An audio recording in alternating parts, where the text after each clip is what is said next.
नमस्कार छात्र छात्राओं। द्वितीय वर्ष भूगोल की कक्षा में आपका स्वागत है। हम द्वितीय प्रश्न पत्र प्रथम वर्ष की कक्षा है।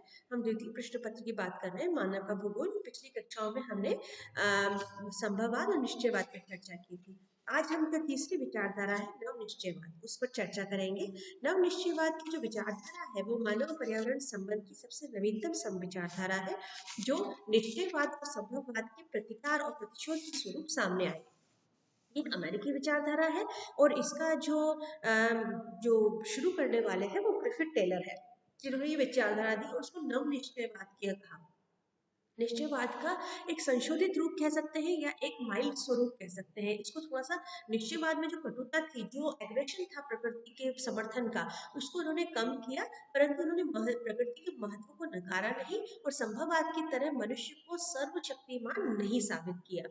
अब ये जो विचारधारा थी ये एक मध्यम मार्गी विचारधारा है, मतलब न तो प्रकृति आपकी मालिक है और न आप प्रकृति के मालिक हो। इसके बीच का एक उन्होंने रास्ता निकाला। उन्होंने कहा कि मनुष्य के लिए प्रकृति एक ट्रैफिक सिग्नल पे खड़े हुए ट्रैफिक मैन की तरह है, यानी ट्रैफिक पुलिस वाला जो ट्रैफिक सिग्नल पे खड़ा रहता है वो हमें रास्ता दिखाता है कि इधर से अभी चल दो, फिर उधर वालों को वो रोक देता है, फिर कहता है कि हाँ अब आप रुक जाओ, इन्हें जाने दो। इस तरह से वो एक एक करके लोगों को रास्ता बताता है, जिससे कंजक्शन नहीं होता, यानी लोग टकराते नहीं चौराहे पर और सभी अपने आराम से अपने रास्ते पर चलते रहते हैं। उन्होंने कहा कि प्रकृति भी इस तरह से ट्रैफिक पुलिसमैन की तरह है, जो आपको सही रास्ता दिखाती है।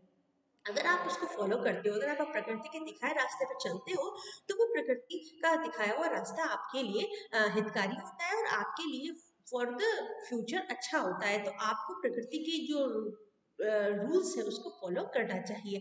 उसने कहा कि हाँ, हम मनुष्य अपनी क्षमताओं और अपनी इच्छाओं का स्वामी है।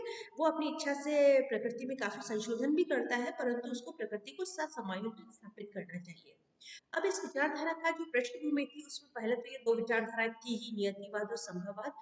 तीसरी जो पृष्ठभूमि इस विचारधारा की थी वो यह थी कि जैसे जैसे मनुष्य विकास करता गया, अंधाधुंध विकास के दौर में लगता गया, मैकेनाइजेशन इंडस्ट्रियलाइजेशन होता गया, कहीं ना कहीं पर्यावरण पर उसके असर दिखने लग गए और पर्यावरण के साथ साथ सेहत पर उसके असर दिखने लग गए, यानी हमारा प्रदूषण लेवल बढ़ गया, पर्यावरण में अवनयन हुआ। उस अवनयन का जो परिणाम है वो मनुष्य को भुगतना पड़ा और इस वजह से मनुष्य को लगा कि नहीं, हम प्रकृति को विजय करके या अपनी मर्जी से चलकर कभी भी सही विकास को नहीं पा सकते। अगर हमें विकास को पाना है तो हमें प्रकृति के साथ सामंजस्य बिठाकर चलना पड़ेगा। तो ये विचारधारा सामने आई और ये कहा गया कि नहीं, हमें प्रकृति के साथ एडजस्टमेंट करना है, प्रकृति के साथ सामंजस्य स्थापित करना है, तभी हम विकास की उन जो स्थितियां हैं उनको प्राप्त कर सकेंगे। तो इस तरह का एक सामंजस्यवादी विचारधारा सामने आई। इसमें ग्रिफिथ टेलर ने कहा कि ये रुको और जाओ निश्चयवाद है। उन्होंने इसको स्पष्ट करते हुए कहा, मैं इस बात को कभी स्वीकार नहीं करता कि मनुष्य एक स्वीकार नहीं करता कि मनुष्य एक महत्वपूर्ण भूमिका अदा करता है, परंतु संसार के सभी क्षेत्रों में मानव ने अपने सामंजस्य में प्रकृति द्वारा निर्धारित की गई सीमाओं को एक कदम और आगे बढ़ा दिया है। मानव एक स्वतंत्र कारक नहीं है। मनुष्य की संभावनाओं में थोड़ा आगे खिसक जाता है, परंतु मनुष्य स्वतंत्र नहीं है। मानव एक चौराहे पर खड़े ट्रैफिक कंट्रोलर की भांति है, जो बड़े नगरों में आने वाले वाहनों की गति कम या अधिक कर सकता है, परंतु उनके मार्ग और दिशा नहीं बदल सकता। यानी हम उसको कह सकते हैं कि अभी रुक जाओ, अभी चल दो, मगर यह नहीं कह सकते कि अब आप इसी रास्ते से चलोगे। वो उसका व्यक्ति का खुद का निर्णय है। तो प्रकृति हमें रास्ता दिखा सकती है, मगर हमारा रास्ता परिवर्तित नहीं कर सकती। मानव प्राकृतिक वातावरण के संबंध में यातायात नियंत्रण की भूमिका अदा करता है। उन्होंने कहा, मानव किसी देश की उन्नति को तीव्र या कम कर सकता है, वह उसे रोक सकता है, परंतु यदि वह बुद्धिमान है तो उसे भौतिक वातावरण द्वारा निर्देशित से दूर हटने का प्रयत्न नहीं करना चाहिए। अगर वो समझदार है तो उसे भौतिक वातावरण का पालन करना चाहिए। जैसे अब आज आप देखते हैं कि कई लोग नॉर्थ पोल पे साउथ पोल पे रह रहे हैं। नॉर्थ पोल और साउथ पोल पे उन्होंने मकान बना लिए और कहते नहीं, हम तो प्रकृति विजय प्राप्त कर लेंगे, हम अपने अंदर मकान को गर्म करके और उसमें रहेंगे। और वहाँ कई सारे एक्सपेक्टेशन हो रहे हैं, मगर उससे वहाँ प्रदूषण बढ़ रहा है। जो चीज़ हमारे रहने लायक नहीं है, जहाँ नहीं रहना है हमें, वहाँ से दूर रहे ताकि वो चीज़ की गुणवत्ता बनी रहे।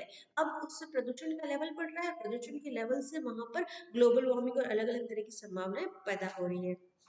कार्ल सावर ने भी कहा कि वो भी एक महान भूगोलवेत्ता थे। निश्चयवाद को उन्होंने स्वीकार किया। उन्होंने कहा कि मानव का वातावरण पर नियंत्रण, मानव का वातावरण पर प्रभाव, वातावरण और मानव के बीच प्रत्युत्तर, वातावरण और मानव के मध्य सामंजस्य। उन्होंने कहा कि मानव और वातावरण के मध्य इन सारे ऑप्शंस के अंदर हमें सामंजस्य को चुनना चाहिए, यानी मानव और वातावरण को आपस में सामंजस्य बनाकर ही चलना चाहिए। वुल्डर ईस्ट ने भी इसका विचार समर्थन किया। उन्होंने कहा कि प्रकृतिवाद किसी सीमा तक रहना अनिवार्य है, यानी हमें प्रकृतिवादी रहना जरूरी है, क्योंकि ये सत्य है कि मानव एवं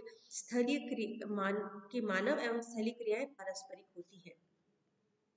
A.F. मॉर्टिन के विचार भी बहुत कुछ उससे मिलते जुलते थे। सभी ने यह कहा कि मनुष्य को अगर विकास करना है, अगर मनुष्य को आगे बढ़ना है, तो प्रकृति के साथ ही चलना पड़ेगा।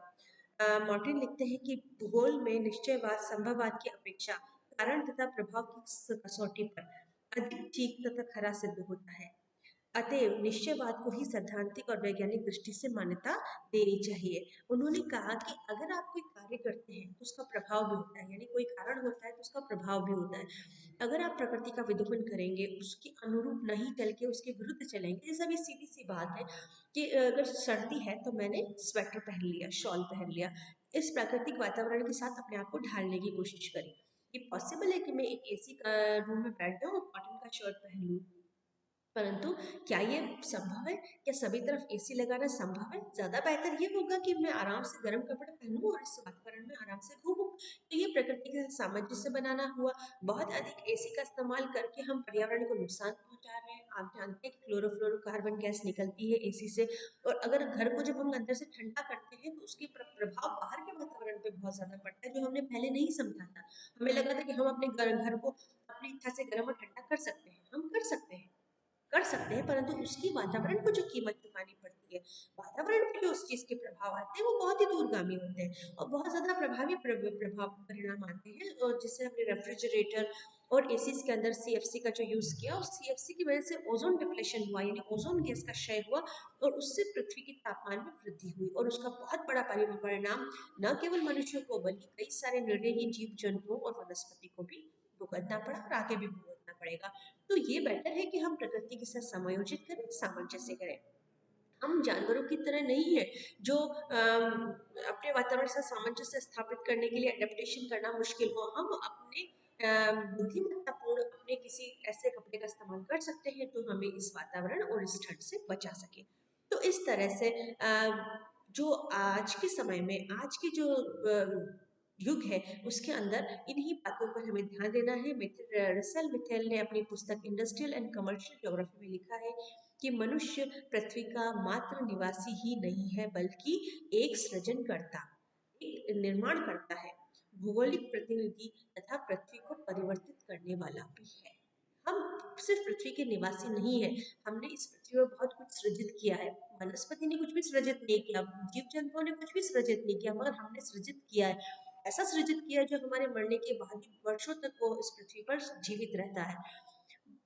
मनुष्य एक सृजन करता है, भौगोलिक प्रतिनिधि है, भौगोलिक प्रतिनिधि तो है ही, और पृथ्वी को परिवर्तित करने वाला भी है, यानी हमने चेंजेस लाए हैं इस पृथ्वी पर, तो हम कहीं भी अपनी संभावना, अपनी क्षमताओं को कम करके नहीं आ सकते।